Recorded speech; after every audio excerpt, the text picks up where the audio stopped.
Long, long ago there lived at the foot of the mountain a poor farmer and his aged, widowed mother.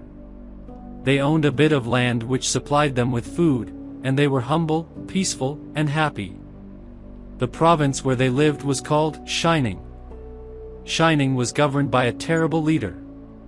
He was a warrior and hated anything that seemed weak or frail. One day, he issued a cruel proclamation. The entire province was given strict orders to immediately put to death all of the old people. Those were the days when the custom of abandoning old people to die was not uncommon. The poor farmer loved his aged mother dearly, and the order filled his heart with sadness. But no one ever thought twice about obeying the order of the governor. And so with many deep sighs, the youth prepared for what at that time was considered the kindest mode of death.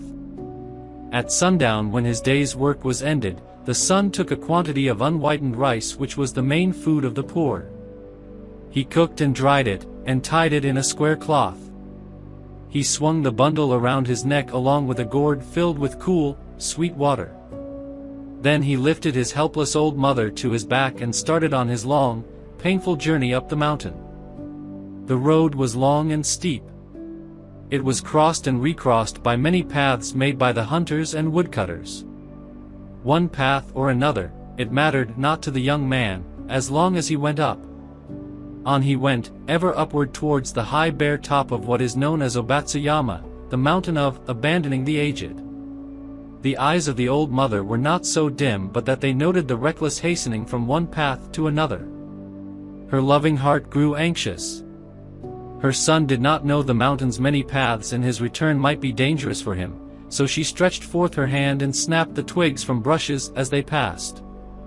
Then quietly dropped a handful every few steps of the way so that as they climbed, the narrow path behind them was dotted at frequent intervals with tiny piles of twigs. At last the summit was reached.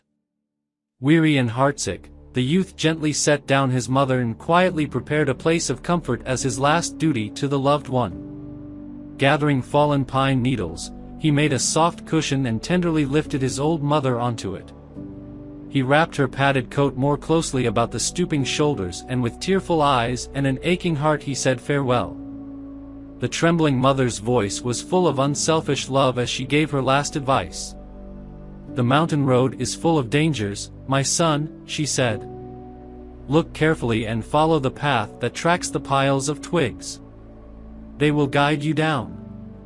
The son's surprised eyes looked back over the path, then at the poor old, shriveled hands all scratched and soiled by their work of love. His heart broke. Bowing to the ground, the son cried out, "Oh, honorable mother, your kindness breaks my heart. I will not leave you. Together we will follow the path of twigs, and together we will die." Once more he carried her. How light she seemed now! And hastened down the path, through the shadows and the moonlight, to the little hut in the valley. Beneath the kitchen floor was a walled closet for food, which was covered and hidden from view. There the son hid his mother, giving her with everything she needed, always watching and fearing she would be discovered. Time passed. He was beginning to feel safe when again the governor sent forth heralds bearing an unreasonable order, seemingly as a boast of his power. His demand was that his subjects should present him with a rope of ashes. The entire province trembled with dread. The order must be obeyed, yet who in all Shining could make a rope of ashes? One night, in great distress, the son whispered the news to his hidden mother.